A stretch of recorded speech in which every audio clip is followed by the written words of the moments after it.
Hello, this is Charting Man Dan of TheChartGuys, where we teach the little guy and girl how to utilize charts to manage their own trades and investments. What do I mean by the little guy and girl?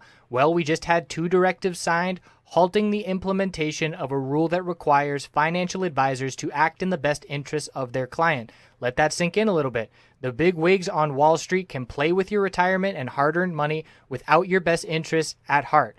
We currently have hundreds of members taking charge of their financial future, and we would love for you to come check out a free week with no credit card required to see if our services would be beneficial on your path to financial independence as well. What we offer, we have a separate course of over 5 hours in length on when to enter and exit positions. And in terms of what we do daily, we have nightly videos, key levels updated each morning before the bell, 2.5 hours of live daily webcam coverage in the morning and in the afternoon, and over 7 hours of educational videos. All of these links can be found in the description of this video. Come check us out. Thanks for watching. Let's get on to the technical analysis. Hello everyone, checking in on natural gas, and I'm now looking at NGJ as we have had the contract roll over to the April futures that we're keeping an eye on. So the price levels are going to differ a little bit, but the overall action certainly looking similar. We had the little weak bounce attempt, potential bear flag. We pulled back with the gap down open over Sunday night, but we did form a higher low, and this is a must-hold level. So the low here was 2641, and our higher low is 2659. The bulls now must break 2813 to see our higher low and higher high on this bounce attempt play out. So the bears are in full control until that occurs, and the 10-day moving average resistance, which has rejected multiple bounce attempts, is going to be right around that level that the bulls are going to have to turn into support in order to break that lower high and lower low pattern.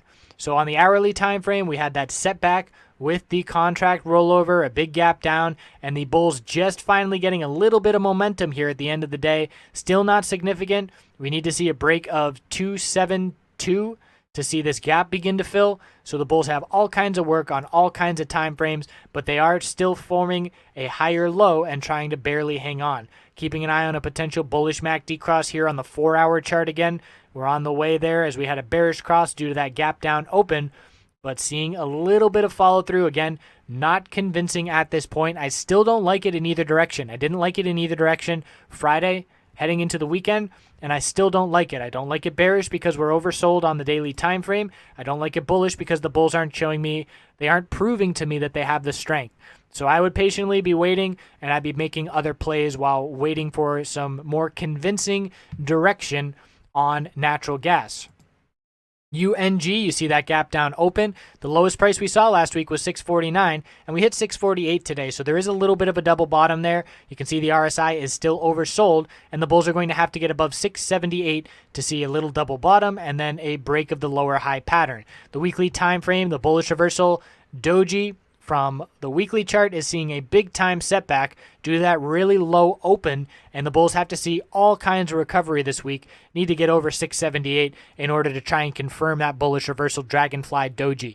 So the bears are still strong, looking for a break of that lower high, but as of right now, if I were forced to choose a position, I would still be looking bearish just because of how much momentum the daily chart has in that direction. So I appreciate you watching. We're going to check back in tomorrow. We'll see if the inventory report is a potential catalyst, but the bulls really need to break the high that we saw on that bounce attempt last week.